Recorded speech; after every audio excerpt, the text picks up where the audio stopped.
Hello and welcome to everyone that's joined us online.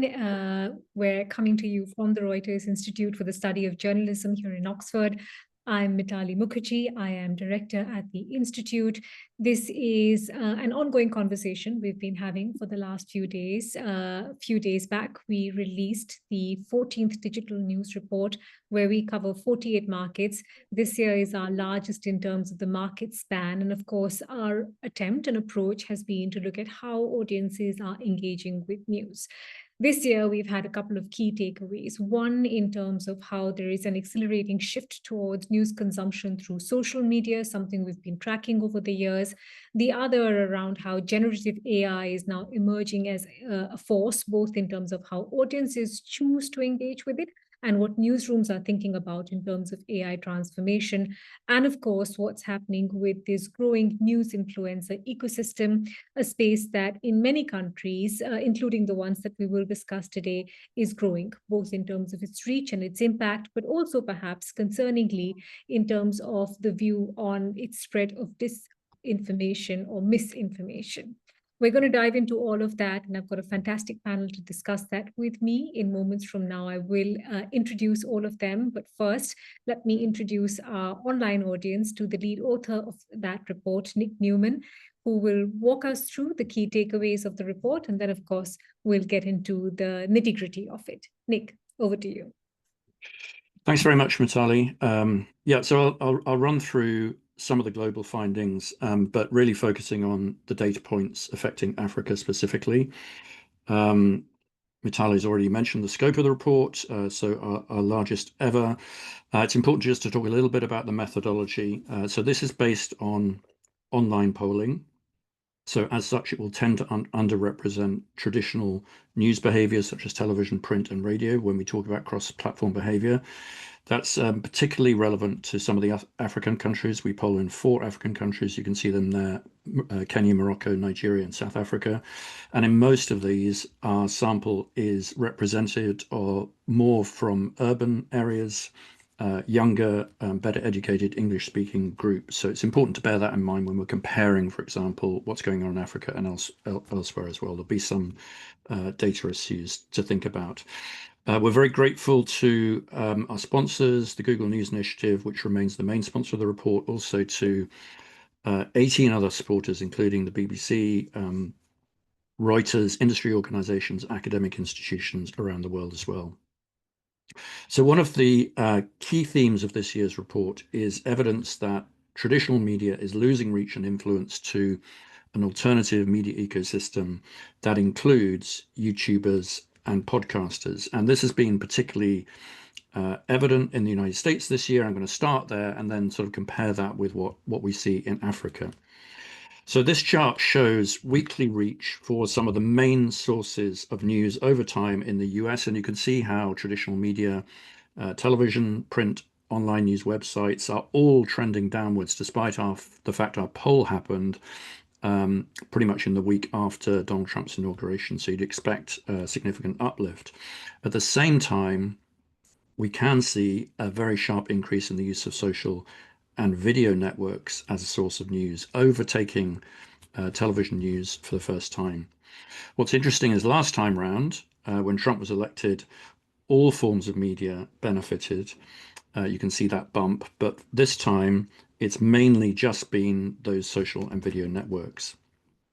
And then on top of that, we can see podcasts, we've mentioned those already, ahead of radio in the United States, and the emergence of AI chatbots. I should make clear that this is the first time we've asked about news podcasts specifically in this question, and also AI chatbots. We'll come back to that later. These are averages, and if we split this by age and we ask people about their main source of news, their preference, we can start to see what's driving this. So older people on the right, you can see 48% still preferring television, the media they grew up with, but younger people increasingly preferring to access news via social and video networks. So 54% of 18 to 24s say social media is their main source of news, and that is up 13 percentage points in the last year. And these groups also less likely to prefer going directly to news websites and apps. And then links to these trends, we can also measure name recognition for a number of these personalities or influencers who distribute their content not via television anymore, but exclusively through online platforms like YouTube. In our survey, 22%, so around a fifth, say that they saw Joe Rogan discussing or commenting on the news in the previous week. And if we look at his audience, we can see it's disproportionately made up of young men. So the same audience that traditional media is increasingly struggling to reach. These were some of the influences, of course, that Donald Trump tapped into in the run up to that election.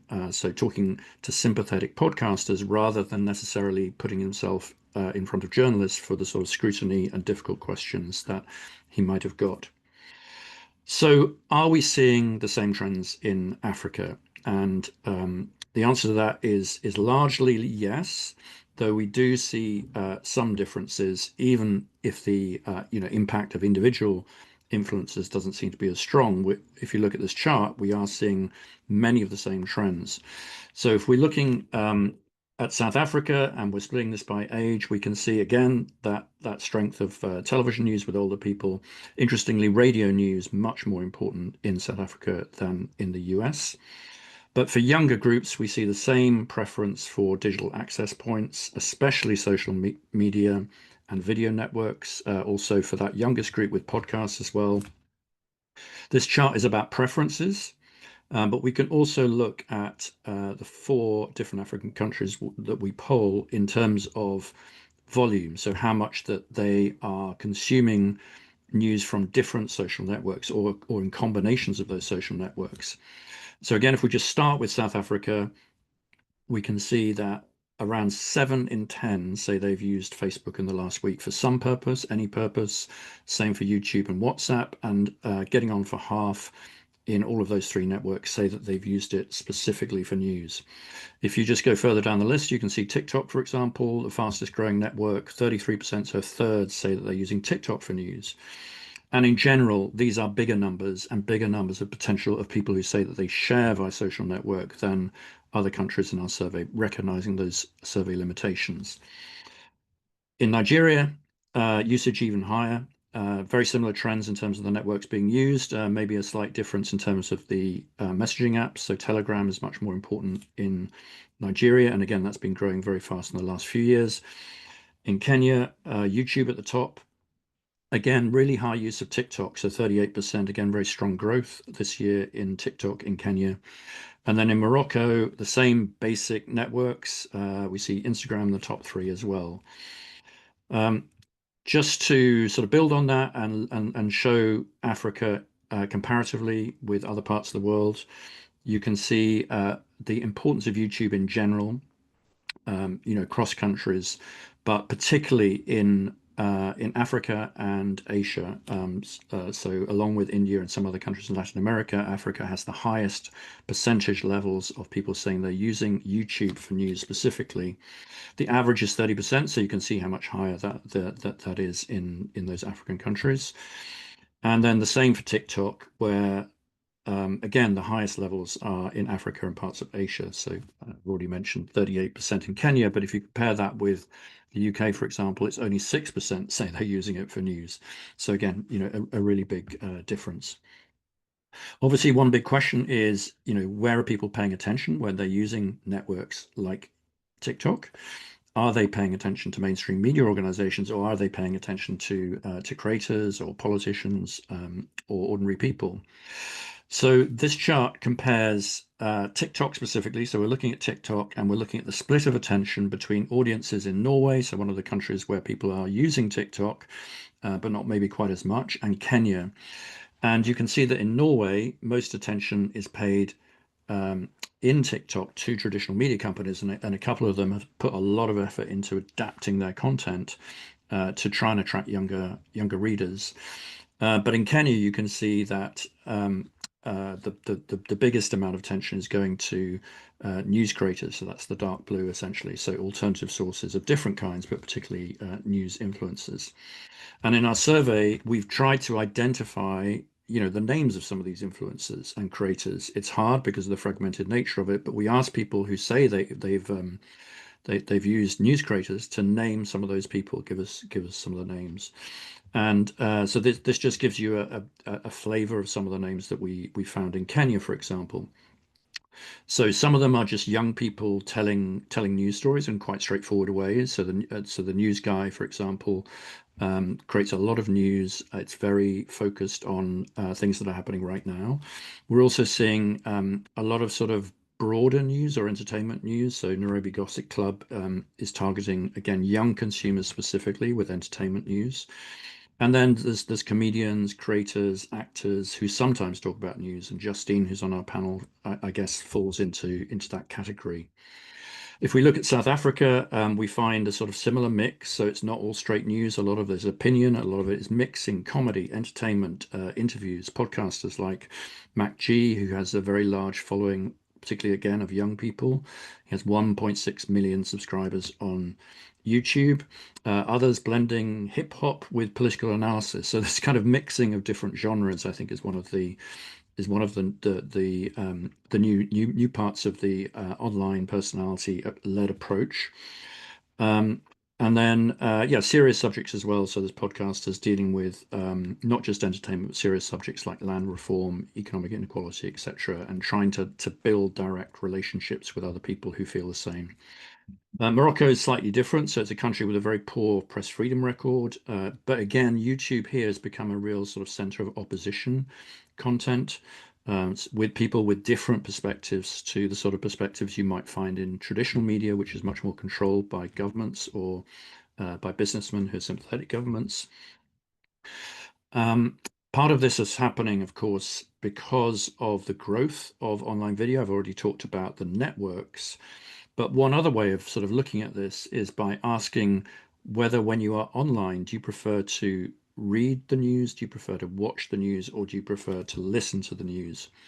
And what's interesting is when you ask this across countries, same question, you get very different answers depending on the part of the world. So overall, people still prefer to read when they're online. So that's the orange 55% when you look at all 48 markets, because reading gives you a lot more control. You can get to information really quickly, even more so in countries like the UK.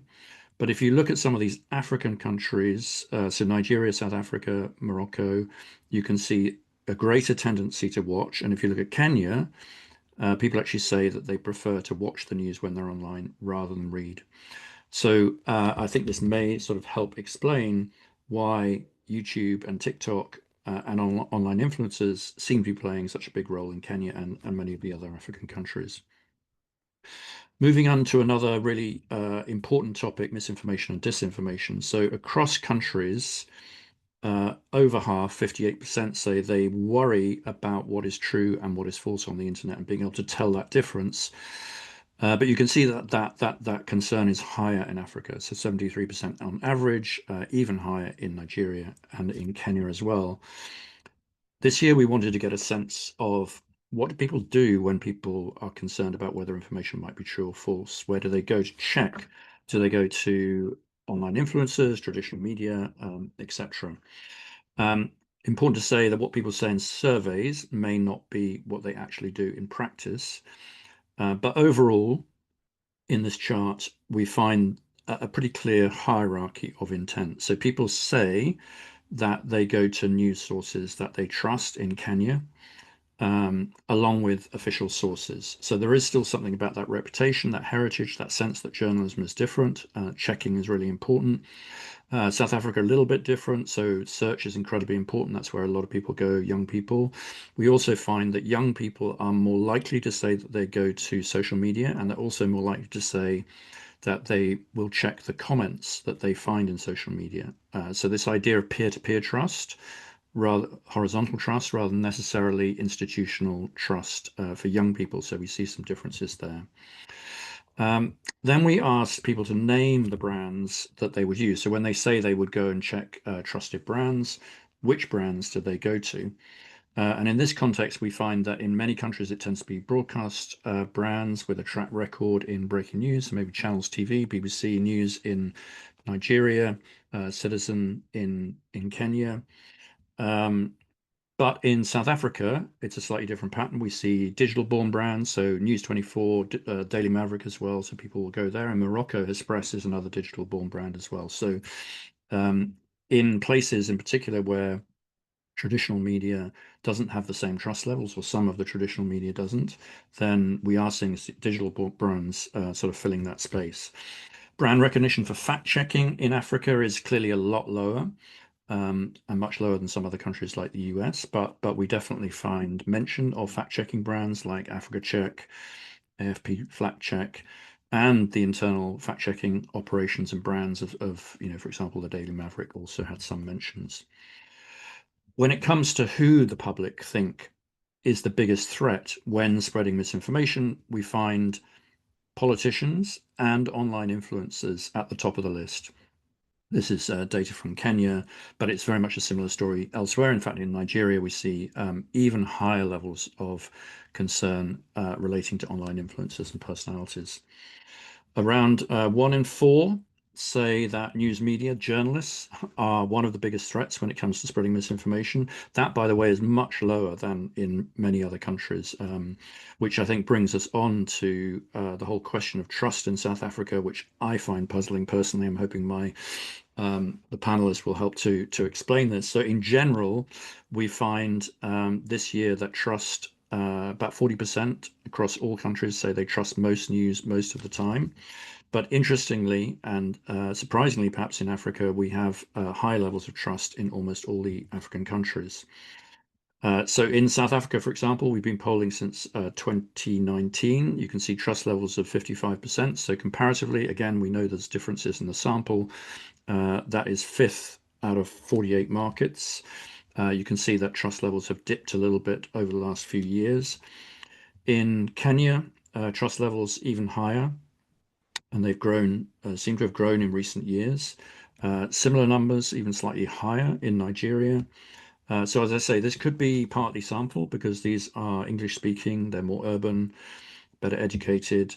It may be that journalism in these countries is still seen as relatively independent, as a bulwark against some of that misinformation and disinformation that we know people are worried about. But it's definitely not the case everywhere. And if you look at Morocco, you can see really low trust levels. Just 28% say that they trust the news media, which is often seen as being unduly influenced by powerful politicians or businessmen.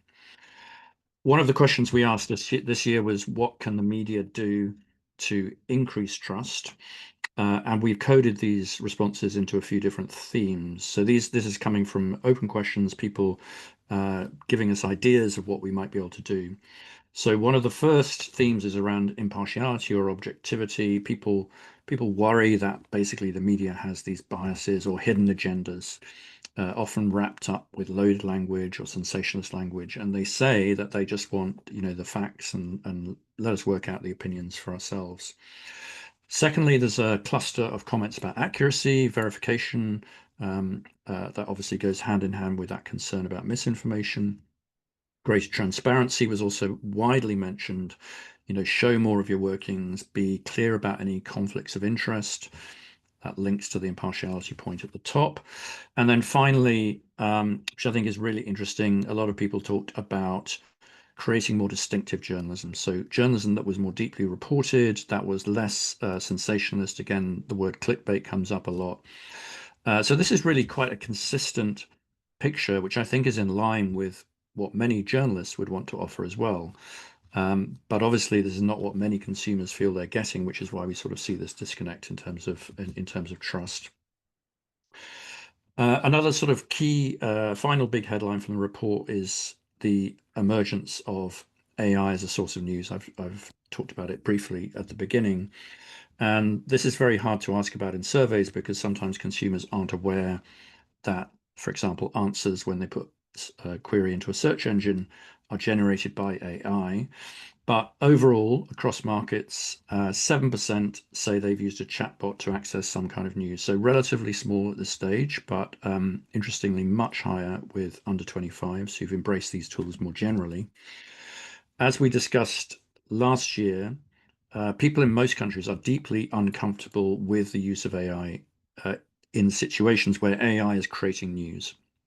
Even if journalists are checking it, if the AI is sort of in control, you can see 53% deeply uncomfortable in the United States, only 19% comfortable. What's interesting is in Africa, there seems to be a slightly more openness to it. So more people say they're comfortable with this than uncomfortable. There's a second set of cases which are widely used, of course, where AI is supporting journalists. So back-end tasks, transcription, translation, some of these kind of approaches, maybe automated tagging or research. And broadly, there's much more acceptance, both in the US and across Africa, that AI can be used to assist journalists as long as the humans remain in control. So this idea of humans in the loop. And in terms of what lies behind these levels of discomfort, we asked people how they felt AI would change the news. And across countries, this is data from all 48 markets, people feel it will make the news cheaper, so basically more abundant, potentially more up to date, but at the same time, less transparent, less accurate, and less trustworthy. So potentially there is more opportunity for news organizations to emphasize these elements, which we've already heard are super important to audiences. So just three other quick headlines from the report, which may come up in the discussion. So first of all, selective news avoidance. That's been increasing over time. Around 4 in 10 say they often or sometimes avoid the news. That's not all the time, but people say they feel overwhelmed. The news is incredibly negative or difficult quite often, or it might create arguments as well. So, how to keep people engaged with these really difficult stories, which are the heartbeat of what journalism is about. The majority say that they're not prepared to pay for news online across countries. There are significant differences. And digital news subscription, of course, is extremely rare in Africa, though is growing both with subscription models, memberships, and donations as well. And then finally, we have a whole chapter in the report about local news. We find that everywhere the demand for local news remains really strong, but many respondents say that they now find it easier to get that local news from platforms or from specialist apps rather than from news organizations, particularly around the sort of utility that many local providers around services or around buying and selling things. The platforms seem to do that job a lot better, which makes it much harder for local news organizations to survive. So just a quick recap of some of the things we've talked about. So the media losing influence as politicians and audiences tap into this alternative personality-led form of news. What should media organizations do? Is there a talent issue? Should we engage with some of these influencers or double down on the way we've done things in the past? Video and audio becoming more important. How to adapt to these changing, very powerful online formats and some of the data that we just heard about. Trust. What can we do to increase that trust and leverage that for payment, for example? And then AI chatbots starting to be used as a source of news. Lots of potential benefits in terms of efficiency, but also a lot of challenges in terms of the access model and what that's going to do to the business models as well. So hopefully a lot to discuss, and I will stop there and hand back to Mitali. The full report is available on our website. Nic, thanks very much for that. What we're going to do is get perspective from 3 of those 4 countries that we've done research on. Of course, Nic will be here as well to answer some of the questions that our panelists may have about their regions. So let me quickly introduce all our speakers today. Ajibola Amzat, who is Africa editor at CCIJ, or the Center for Collaborative Investigative Journalism. Styli Charalambous, who is co-founder and CEO at Daily Maverick, South Africa. Justine Wanda, who is the creator and host of Fake Woke with Justine, a satirical web series, I think, although she probably prefers to be identified as a comedian. So we'll get lots of interesting takes from her on what's happening with the Kenyan and African experience. And of course, Nic stays on with us. Thanks very much, all of you, for joining in. Styli, let's start with you, particularly on the sort of way in for organizations in terms of this social media fragmentation on the one hand, but also on the other hand, increasing dependence, it seems, for audiences to be consuming news via those gateways. Yeah, I mean, it's we've been seeing this trend going on for quite a while now. Majority of people getting their news from social media. What is the impact of that on trust and the greater societal impact of that, as well as the sustainability of journalism outfits? If the majority of people are getting their news from a channel that has fewer integrity measures for the information that's provided there, what does that mean for trust in institutions, trust in media, and ultimately how that translates into sustainability? So that is the thing that we're grappling with as an industry. That is the primary mechanism, and there are no guardrails there, or there are very few guardrails. What does that mean for disinformation and its knock-on effect on our politics, on our society, and our ability to sustain ourselves? So I think that's something that has grown larger over time. How have you approached it as an organization, though, Styli? I mean, separate from the concerns around misinformation in terms of sort of reaching audiences, is it a conscious choice to try and get more people to come direct to the platform and engage with, your news on your website? Or have you sort of been looking at more experimental ways to reach audiences at some of these social media touchpoints? Yeah, you've got to do both. If you haven't been trying to grow your direct relationship with audiences in the last few years, it's going to be increasingly difficult to do so. You're definitely going to be on the back foot. So we've been pushing for registration, getting people into our newsletter ecosystem, and then looking to deepen that relationship and to create engagement that way. And we've been doing that for a few years now, really leaning into that, seeing that being beholden to algorithmic changes is really dangerous, right? So you want to try and reduce that, but at the same time, also recognizing that this is where a lot of people spend a lot of their time. So what can we do to combat the disinformation campaigns that are out there, the misinformation that exists, and do it in a way that we can sustain it, right? And in formats that are going to be more appealing. Short form video, as an example, that requires an investment to be there, and then that's part of our civic duty and our public interest mandate that we're pursuing. So we've been doing both. Ajibola, similar question to you, but it's sort of two binary outcomes in Nigeria, where public sector broadcasters do have very high reach, but it seems like attention is tilting and shifting towards some of these online offerings. How have you mapped what you're seeing over the last year or so amongst audiences in Nigeria? Yeah, thank you very much, Mitali. I'm sorry my video is not showing very well. I think it has to do with my connection, but I believe you can hear my voice very well. We can indeed. It's not showing at all, but we'll treat this as a podcast, which is video and audio, which seems to be the theme these days. Please carry on. Yeah, thank you very much. So I think, yeah, you're very right that the attention is shifting towards private media much more than the public media. And this should be understood as one of the reasons that you just mentioned earlier on, or was it, yeah, I think it was you who mentioned an issue around the trust. So the trust in public media, it's very, very low in Nigeria, because a lot of Nigerians believe that most media operated by the government is the propaganda arms of the government. So no matter how hard they could try to convince that they do verification, they follow all the principles of quality reporting, many still believe that those media houses are the agents or the propaganda arms of the government. And that is one reason why you don't really see people trusting the public media in Nigeria. As for the private media, you see a lot of effort being put in place to make sure that information properly verified, either visually or with documents and all that. And that, to an extent, makes the private media much more kind of being trusted than the public media. It is intriguing, though, Ajibola, as Nic was mentioning earlier, the fact that Nigeria as a country has one of the highest sort of trust levels, 68%, much higher than what we're seeing as a global average.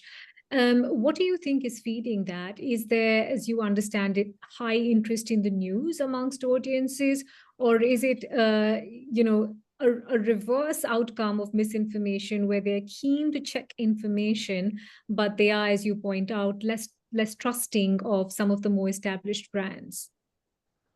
So I think the interest in democracy is growing in Nigeria much more than the past. In the past, you see many youths not having any interest in democratic events. They did not participate in elections and all that. But with the interest in democracy also grow in the interest in the media, because you need to be properly informed to also be an active citizens. You need the media that is reliable to get a kind of information that you need to engage with the democratic processes. So I believe that the trust that people are showing in the established media is a demonstration of the consciousness that people are now having about democracy. So people want to be more involved now, and they need the information to be more involved. And they know that, yes, there's a lot much use of social media, but everyone also knows that social media is not a place that you want to come to get the kind of information that you can take to the bank. So yeah, that's it's a very strong factor. Justine, you're someone who's sort of been thriving in that space, and it's been a fairly dramatic year for Kenya in terms of both the news flow, but also some of the movements that started in Kenya, like the Reject Finance bill, that sort of swept across X or Twitter. Talk to us a little bit about how you curate your content, how you think about talking, to your audiences about some of these more newsy items, and where it is that you found most traction with audiences, which social media platform works well.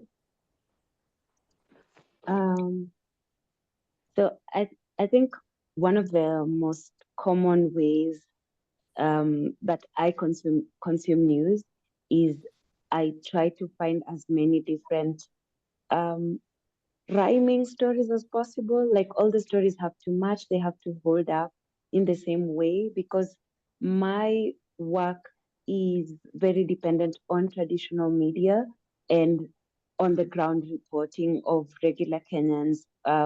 What Nic was saying, a lot of peer-to-peer trust.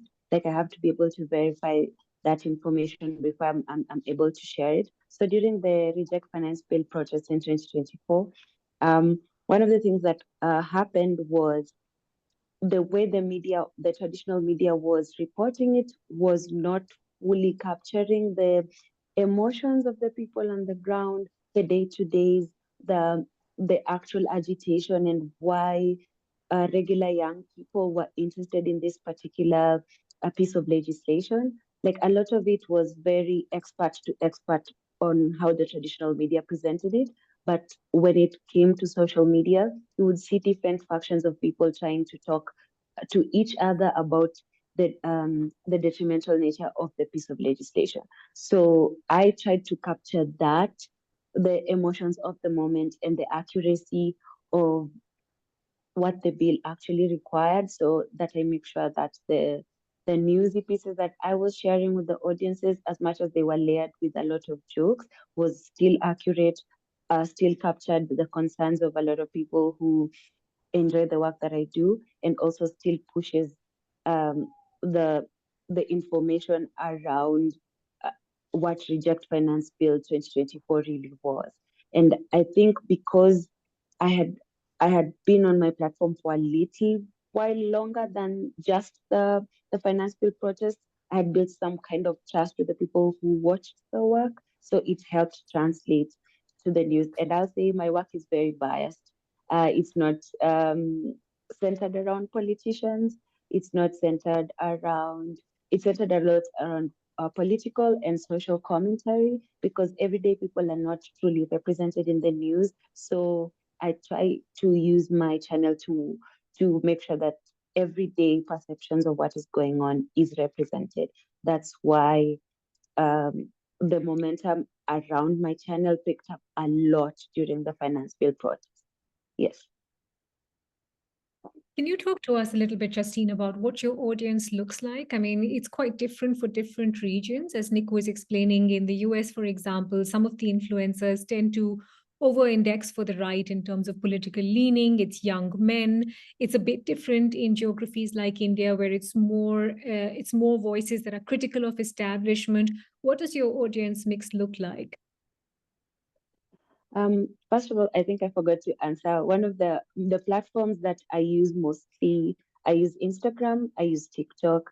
I started out on YouTube, but it was a lot more difficult to configure because at the time YouTube didn't have shorts. So I mostly used the long format, and that would take forever to get to people because you have to convince them to watch the channel. So I kind of gave up on the long format idea first. And a friend of mine actually encouraged me to try and do short format videos. So TikTok picked up really well over the last couple of years. And I think last year really just amplified a lot of the voices that were in that particular area. And then Instagram is also very good because a lot of people can share across different platforms. Where if I put up a video on Instagram, I find people just share directly to their WhatsApp, it's shared to their Telegram. There's times where the work that I've put up has circled so much it came back to me, and someone like sent it to me like, did you see this? And I was like, I'm the one who created this. This is from my channel. So it's very encouraging to see different platforms kind of merge in a way that and people don't try and cut it or reshare it with wrong information or anything, because one of the strategies I use is to make sure that I put up screenshots from traditional media. I have like first person testimonies. Like it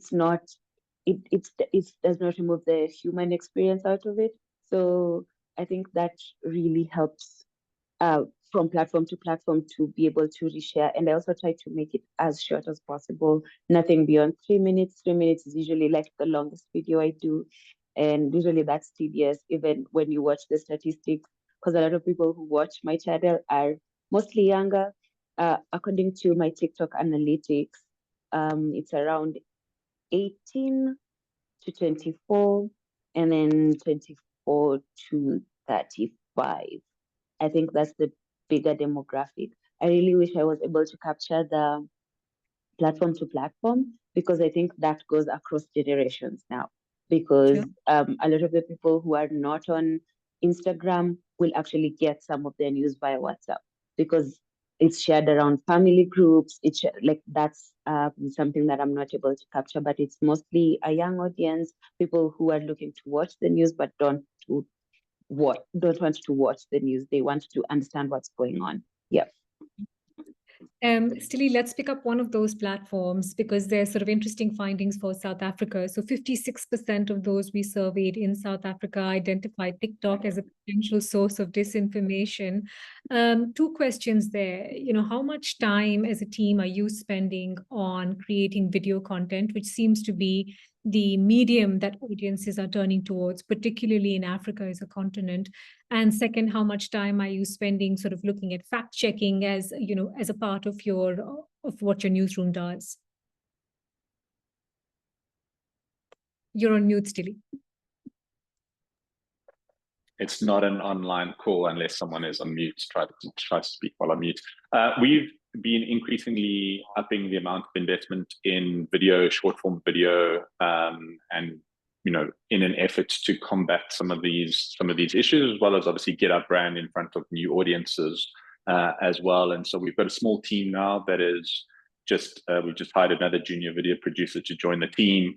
And so we've re-engineered some of our people to be working almost full time on this now, as part of our efforts to do more video, to be able to get our messages, and use fact checking as one of the vehicles, one of the formats that we can do short video on as well. And they've done really well for us, as well as obviously traditional text-based fact checking. So we use a lot of the text journalism as the basis for the video that then gets created, either with the journalist involved in doing that text, or in some other format that might be a voiceover, or just using imagery to be able to create the journalism. But the text forms the foundation, and we then reformat that, to create explainer videos, fact-checking videos, for example, and or even we're starting to see certain themes that are getting a lot more attention. Crime reporting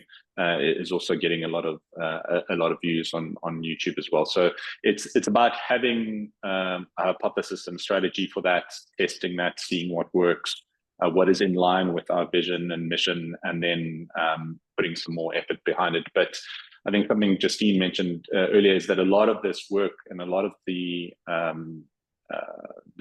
social media influencers use traditional media as the basis for their commentary. I mean, what they're essentially doing is commentary and opinion on work that has already been done in many cases, and then using storytelling techniques for comedy or highly emotive opinions to then get rewarded by algorithms. And so we're seeing why you're getting such huge numbers in some of these places. And that can be good in some cases, especially where there is a lockdown on press freedom.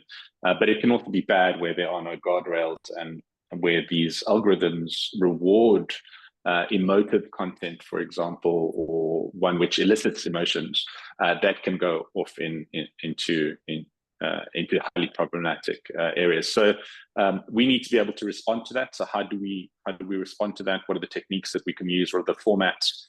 But ultimately, unless we start viewing journalism as a public good and funding it as a public good, the sustainability pressures are just going to increase. And one of the interesting takeaways from what we found in our report, and I think that's a focal area for Daily Maverick as well, Styli, is this interest in local news, where for South Africa, it's quite high at 60%. Talk to us a little bit about what you found in terms of the specific touch points that people want to engage with news around local news with, as opposed to getting that via social media. Yeah, I mean, local news has the ability to create impact on a daily basis. There's so many opportunities to be able to do that, much more than at a national level. And so you can see impact and changes and responses to the work that's been done quite quickly. The paradox is that local news has been harder to sustain financially than national news, and so you're seeing this massive decline in the amount of local news providers all over the world. And so we looked at this problem and said, well, if there's a way that we can sustain this, then we know that there's a need, and we know that there's opportunity to create a lot more impact at the local level. And so we're trying for a long time to try and figure out the model, but we're glad that we've been able to launch the first of these bureaus around the country. We're hoping to be in the 8 biggest cities in South Africa, which have more than 40% of the population. And we've got the first one off the ground, and we'll soon have a dedicated team of 4 and then 5 people joining, doing boots on the ground, original reporting from Nelson Mandela Bay. Nic, do you want to come in on that? Because we've got some interesting takeaways from that local news analysis, don't we, in terms of the spaces where the public want more from local news versus the ones that they feel they're quite well served on from Facebook or an Instagram. Yeah, I mean, I think Styli's already highlighted the paradox. So we find very strong demand for local news, and yet the business model is failing all over the world. And it's this sort of partly the difficulty of scale. National can sort of make a brand work across all of these different networks, but it's really hard at a local level. But I also agree, it's about having different ways of thinking about local. What clearly matters to people is also community. We heard this about, some of the communities in social media, the way people connect with each other about all kinds of different issues. And I think the traditional media has not been very good at building on that community. Local news providers in the previous era have just tried to get any traffic any way, rather than by really building community relations. And that doesn't just mean digital, it means going out and actually connecting with people, having events, really creating something that is of value to that community. And I think that's some of the new models that we see around the world. That's what we're seeing. Ajibola, I mean, this is about looking at audiences and their view into the news, but I think an important point was raised about sort of funding and ensuring the longevity of some of these news outlets. And Nigeria has been hit quite hard, particularly in terms of its fact-checking work and, getting funding support for that. How are journalist colleagues mapping the next few months and how to sort of stay viable and sustain themselves and report? Yeah, that's a very good question, Mitali, because most newsrooms are being very much underfunded for many years before now. And it's even worse now with the disappearance of the grants that usually come from the United States. And of course, with the policies of President Trump and all that, that has really affected so many other newsrooms in terms of funding. So you see cases of a newsroom sending their reporters to the job market again. So that is there. But for those one who are still in the business, I think the surviving strategy of many of the reporters at the moment is still looking for some of those fellowships, looking for some of those small grants that come from outside Nigeria. So, in terms of reliable funding for journalism, that is very weak at the moment, and it also raises the question of how do we sustain local news that you were talking about? Because somebody has to pay for journalism, and if the readers probably are not interested in paying or do not have enough resources to pay for journalism, so who pays for journalism? And because journalism is very expensive, it's very quality journalism. You need to send reporters to places, you need to ask them to take care of themselves and all that security wise. Those are not cheap engagement to enterprise. So how do you ensure that you fund all these people you are sending to collect information? So for a news business organization who is not able to, access funding from the readership, and is also not able to get funding from advertising, because we know what Google has already done to many media businesses. So it becomes a very serious case for news managers to really raise funding for journalism. And that explains the reason why perhaps you see many, again, migrating from the traditional news to social media to go and find information or create their own information, because the kind of information that you have in the mainstream newspaper are probably those ones funded by businesses or politicians. And so the content that you see in the traditional media, it's much more like the content that the politicians want people to see, or the one that the corporate elite wants to be in the paper. And those kind of contents are not of interest to audience. And that is why they do not have an interest much more in what the traditional media is producing. Rather, they move to social media where they can create their own content.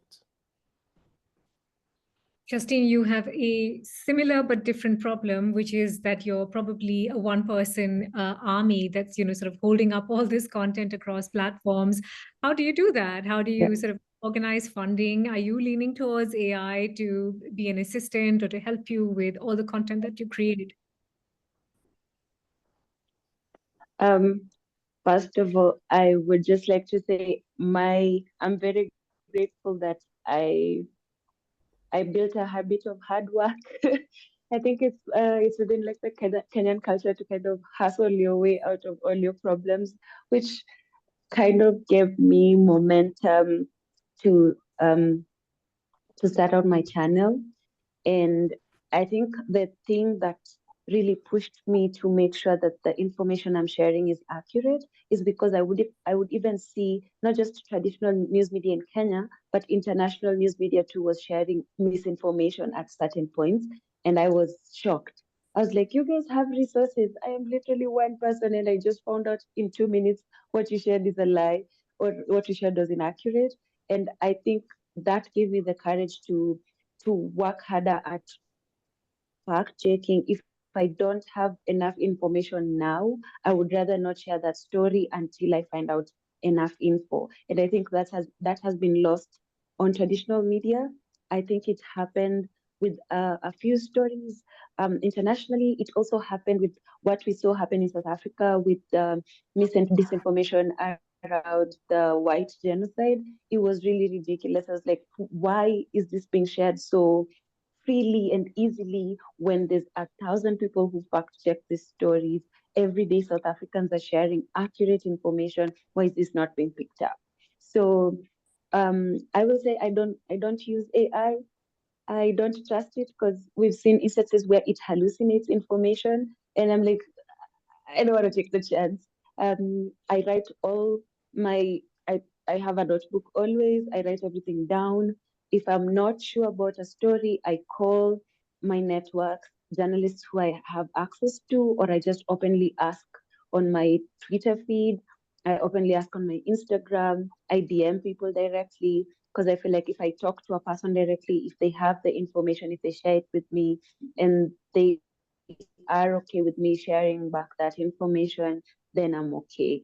If I can't verify it, I don't share it. That's just what I believe. And I think AI, as it stands right now, if it can share hallucinated information, if it can share information that has been programmed by someone else, it could be very dangerous for groups of people who actually want accurate information reshared.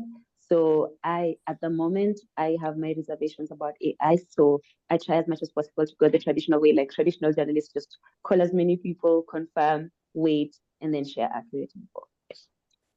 Justine, I'm sure Ajibola and Styli will assure you they also work very hard and hustle. So I'm sure it's a common phenomenon for newsrooms and journalists. Styli, there's a couple of questions and I feel it would be nice to sort of get them in. So let me draw you on that because it's around local news. There's a question, Styli, around sort of how do you define local? Are you looking at hyper-local? Are you also looking at integrating national news but giving it a local context? What's the lens? It's metro focused. So the idea is looking at city-based journalism and covering cities.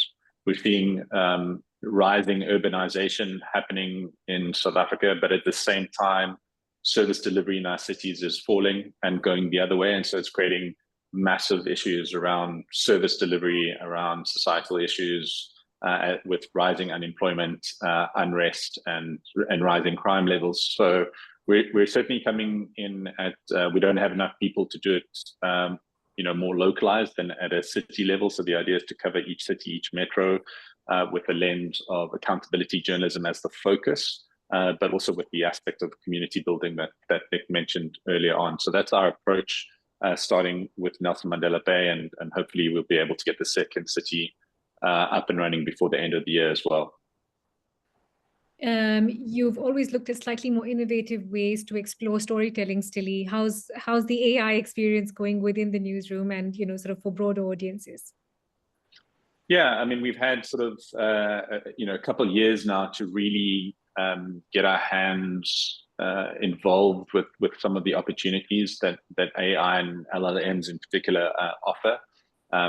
Almost every piece of software that we use now has AI integrated into it, and so whether you're specifically using it or not, it's there and it's now part of the process.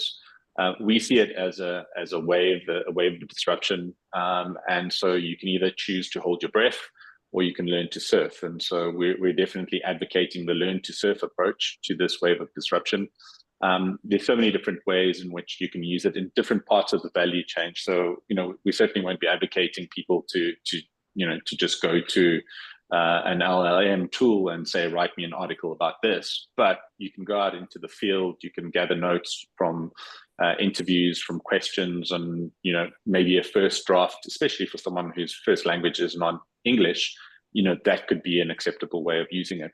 Research is another great one, the ability to do way more research and cover more areas, to be able to interrogate annual financial statements, writing programs to look at YouTube metadata, for example. So these have been some of the examples in which, you can do so many creative things with it. And so we really are going to be leaning into AI adoption and proficiency within our team across the entire, journalistic value chain, from ideation to distribution to analyzing data sets, for example, to SEO improvements. There's so many incredible ways in which it can be used, and especially if we use it in line with our strategy and in line with the editorial policies that we already have and our values. Nick, there's a question on terminology, and maybe it's, sometimes we tend to sort of just work with these terms because we're familiar to the news industry, but it's around what does traditional media mean and what does legacy media mean? And maybe this is a good point to just explain a bit of how we think through the digital news report and how we tend to segregate these media forms. Oh right, yeah. Well, we love labels, just as but sometimes they're not terribly descriptive, and actually a lot of terms like legacy media, traditional media have turned into terms of insult that are used by some of these new influencers or by politicians to undermine and denigrate the media. So they've become even more meaningless in many ways. But originally we were thinking about institutional media or media that's been around for a long time and has a lot of that reputation. So that's kind of part of it. And then, of course, you had sort of digital media that had no sort of background in print and television, for example, like the day Maverick coming along and disrupting you in different ways. Now we have this new wave of disruption, and it's really hard to know what Justine does and how to describe her. These terms like influencers are very inadequate. So I think this challenge of definition is gonna carry on with us. I think media companies are looking more and more like each other increasingly. I see Styli has a hand up. Yeah, I mean, if I could posit a change or an alternative label, maybe professional media is a better way of looking at it versus social media, for example, right? If there's a professional process, if there's a code of ethics, if there's checks and balances, then why not lean into professional media as the label? As Nick said, these labels have been weaponized in the past, and maybe that's one we can get behind. Ajibola, just about 3 minutes to go before we wind down this conversation. What's the mood like in terms of the journalist community in Nigeria? How are you sort of thinking about what the best tools are going forward? You mentioned the funding concerns. Is it subscription that's a way in? Is it sort of going to the audiences through social media? How is the community thinking about this phase? So there has been a lot of talking about and developing media business that goes to the market to go and get money. But that has not been working. I mean, a couple of newspapers in Nigeria, I think the Punch newspaper, which one of the most read newspaper in Nigeria, has tried the subscription model, and it has to stop because people practically just stop reading the paper after a while because there was no culture of people paying to read. I think there is one other newspaper, and this one is even a business newspaper, Business Day, also tried to start the subscription model. I think it lasted for a while. I'm not sure if they still put a paywall on their websites now. So what I suggest to us is that people are not ready yet to pay for news. But there have been a lot of other, efforts to innovate the process, the management process in the newsroom, so that perhaps the media can make money, maybe by producing other contents and not news, knowing very well that people are not willing to pay for news, maybe because it's not sexy, but maybe they will pay for something more entertaining and all that. But that also had to become some kind of effect, and the effect it's whether that kind of information is what you need to really nurture or develop citizenship that is very active to promote a democratic system. So it's between the two. Should we go for money in the market and produce whatever information that interests people to pay for, or should we stay true to the profession of producing good journalism that can help to nurture democracy? It's between the two walls. We're on time. Thank you all very much. Fascinating discussion. For those that are interested in engaging with some of this report's findings, you can find it on our website. You can also follow us on X or Twitter or Blue Sky or LinkedIn, where we post a lot of the nuggets in terms of digital news report findings. Of course, we've got 4 markets from Africa, but always keen to hear more on what's been happening in that region. To all my panelists, thanks very much for joining in. And from the Reuters team, goodbye. See you soon.